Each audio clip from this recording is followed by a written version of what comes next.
We work specifically with children on the spectrum, children with learning difficulties and ADHD, to name a few. तो जब हमारे बच्चे जो autism के साथ जिनको ऑटिज़म है, वो जब रेगुलर स्कूल्स में जाते हैं तो इंक्लूजन होने में उन्हें काफ़ी दिक्कत होती है। इंक्लूड होने में स्कूल के अंदर उनको कई बारी बहुत सारी ऑब्स्टेकल्स का सामना करना पड़ता है। Specifically to help children to learn and empower parents to learn what to do with their children at home.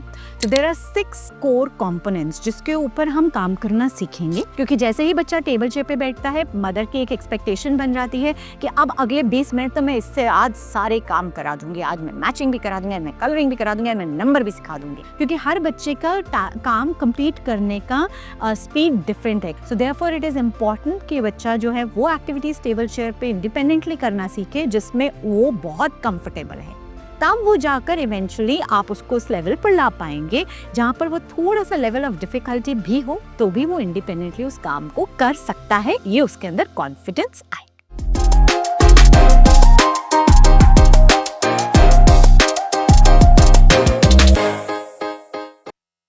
Hello everybody, I am Surabhi Verma. I am founder director Sparsh for Children. It's an organization that has been working with children with various difficulties for past 20 years now. Work specifically with children on the spectrum, children with learning difficulties and ADHD, to name a few. Today we are going to talk about autism spectrum disorder and inclusion within the school. Most of the time our children who are on spectrum go to regular schools and are subjected to a regular classroom. तो जब हमारे बच्चे जो autism के साथ जिनको autism है, वो जब रेगुलर स्कूल्स में जाते हैं तो इंक्लूजन होने में उन्हें काफ़ी दिक्कत होती है। इंक्लूड होने में स्कूल के अंदर उनको कई बारी बहुत सारी ऑब्स्टेकल्स का सामना करना पड़ता है। And it is very very important to realise and understand कि ये ऑब्स्टेकल्स जो हैं, ये अगर हम बहुत स्टार्टिंग में ही इनके ऊपर काम करना शुरू कर दें तो बाद में जाकर जब ये बच्चे स्कूल जाते हैं तो इंक्लूजन जो है, inclusion with in the main stream school, it becomes more meaningful and more effective. जैसा कि हम सब जानते हैं, बहुत सारे बच्चे, इनफैक्ट मैक्सिमम बच्चे किसी ना किसी थेरेपी सेंटर जाते हैं, वहाँ पर बहुत सारे स्किल्स वो सीखते हैं। मगर जो हमारा ये पॉडकास्ट सीरीज है, this is specifically to help children to learn and empower parents to learn what to do with their children at home. So this also is a part of that particular series where we are trying to teach the children how to become more independent within school setup. So there are 6 core components जिसके ऊपर हम काम करना सीखेंगे।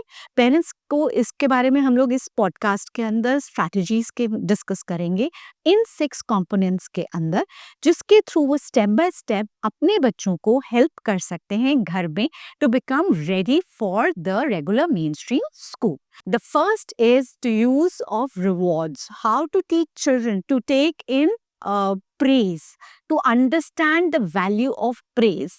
The second one is to teach children how to sit at a place. Third is to wait, how to wait in a classroom. Fourth, to manage their attention and distraction levels within the classroom. The fifth being how to learn from what is teacher teaching by helping them develop imitation skills and modeling skills and copying skills of the teachers and the other children. And the sixth and the most important is generalization, which and independent work, which is extremely important. इन सारी skills को manage करके अगर हम अपने बच्चों के अंदर ये स्ट्रैटेजीज डालते हैं तो हमारे बच्चे रेडी हो सकते हैं to become independent learners within the school setup. So let's talk about the first and the foremost, how to use rewards and understand praise in the classroom.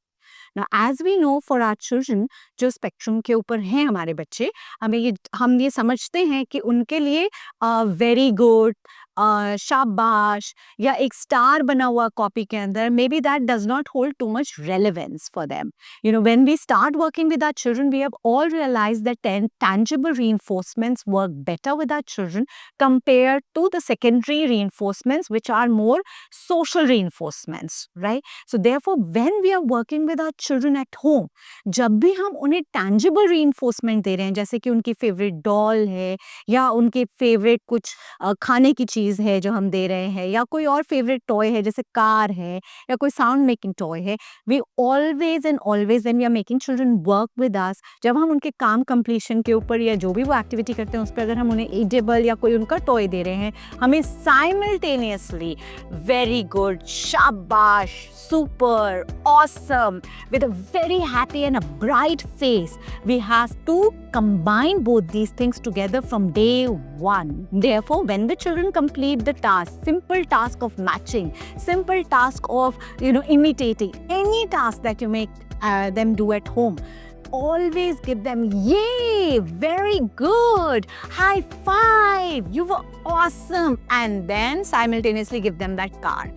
ताकि धीरे धीरे जब आप कार नहीं भी दे, बट अगर आप बोले wow very good, you did great, I am so proud of you, ठीक है, that means that in their mind they have form the connection कि मैम या मम्मा ये तभी बोलती थी जब मुझे कार मिलती थी, so I can for some time related that I am suppose to feel happy in the same way, in the same context, like mama is giving me the car, जैसे मुझे कार मम्मा देती थी.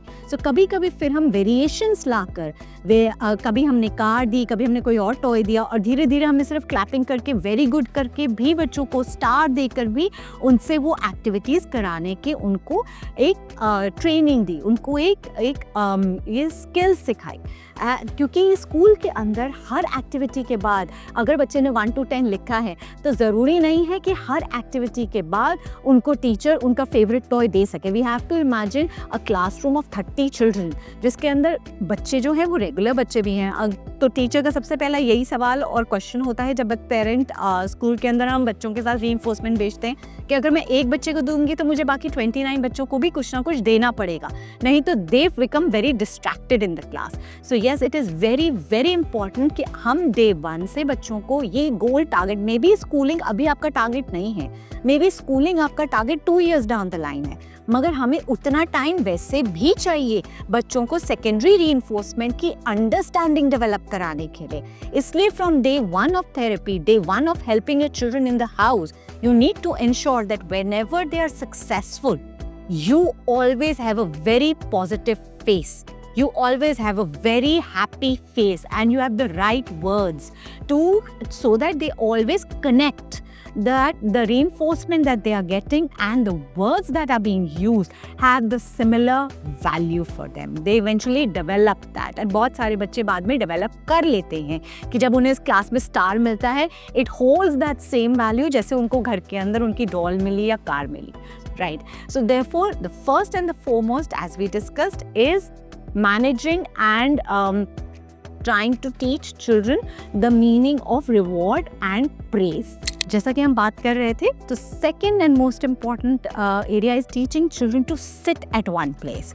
हमें ये ध्यान रखना है कि जब हम क्लास के अंदर बच्चों को रखते हैं तो वहाँ पर बहुत लंबे टाइम तक ये एक्सपेक्टेशन रहती है कि बच्चे भले ही कुछ काम करें या ना करें, बच्चा बोलता हो या ना बोलता हो, ठीक है, वर्बल हो या नॉन वर्बल हो, पर most important skill that school expects when we take our children for inclusion is कि बच्चा एक जगह आराम से बैठ सके.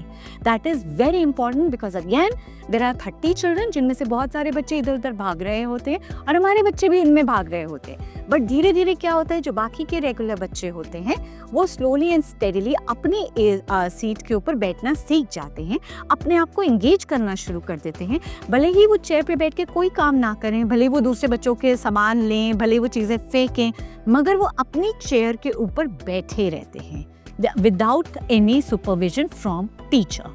Now that is one goal that has to be achieved if we are expecting that the child will go independently to the school and eventually be able to manage themselves on their own. So therefore, आप घर के अंदर क्या करें?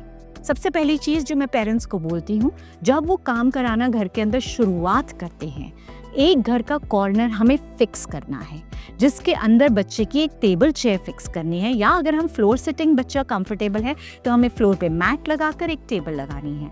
बहुत बारी parents कहते हैं कि चलो आज ये बेड पे बैठा हुआ हैप्पी मूड में है, मैं यहाँ पर एक्टिविटी करा देती हूँ, कल मैं सोफे पे करा दूंगी, परसों मैं डाइनिंग चेयर पे करा दूंगी. तो हमने बच्चे को क्या सिखाया, दैट मूवमेंट इज ओके.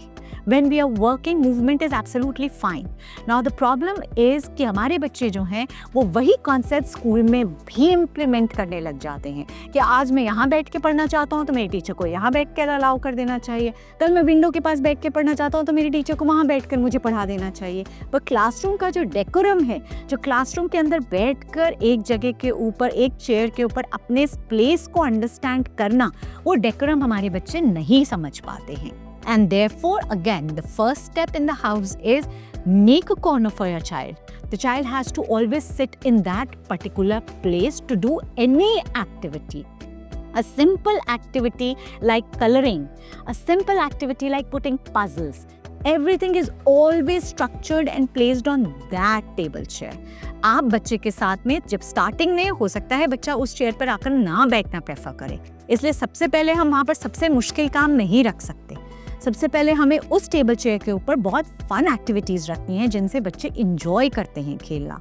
सो भले ही वो कोई टॉय हो, भले ही वो कोई बच्चे का फेवरेट स्नैक हो, बच्चे की कोई फेवरेट ड्रिंक हो, which is there on that particular table where the child goes, sits, finishes that drink or that food item or playing with that toy, and then when parents allows the child is supposed to get up and go and play on their own. जो भी उनको करना है वो उसके बाहर कर सकते हैं, बट वहाँ पर it is a very structured environment.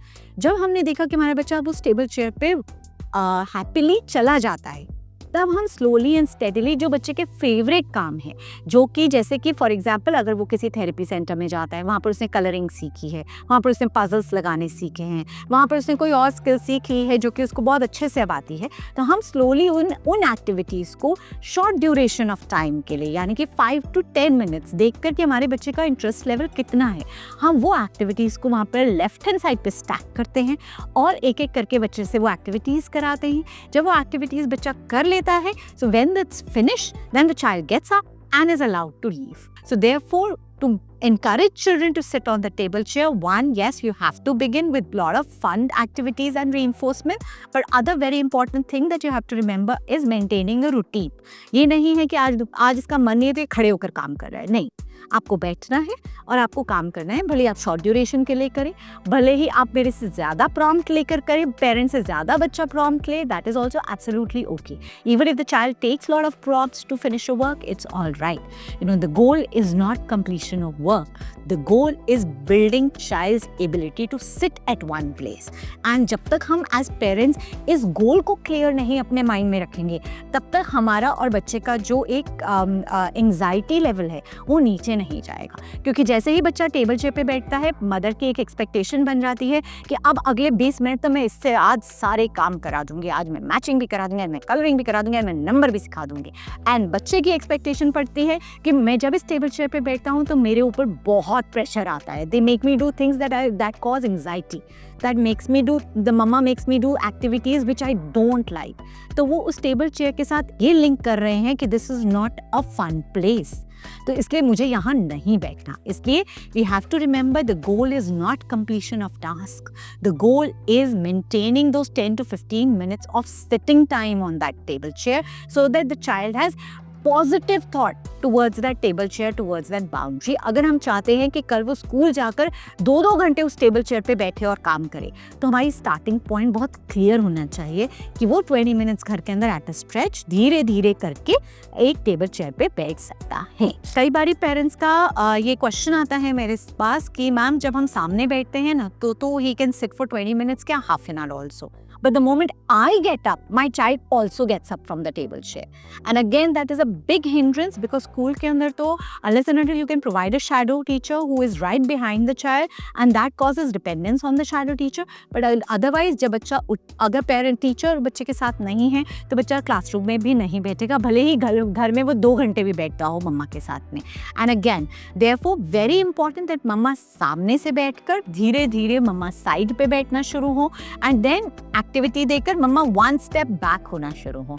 हर चीज के अंदर वर्बल इंस्ट्रक्शंस पेरेंट की कम हो धीरे धीरे, एंड बच्चा एक्टिविटी जो है वो इतनी इजी हो बच्चे के लिए कि वो खुद से कंप्लीट कर पाए। जैसे एक पजल पुट करना, it should be so easy for the child that the child puts that puzzle on his own very happily and can finish it. उसके अंदर कोई एरर नहीं है, उसके अंदर मम्मा को कोई इंस्ट्रक्शन नहीं देनी है। So therefore it is important कि बच्चा जो है वो एक्टिविटीज टेबल चेयर पे इंडिपेंडेंटली करना सीखे जिसमें वो बहुत कंफर्टेबल है।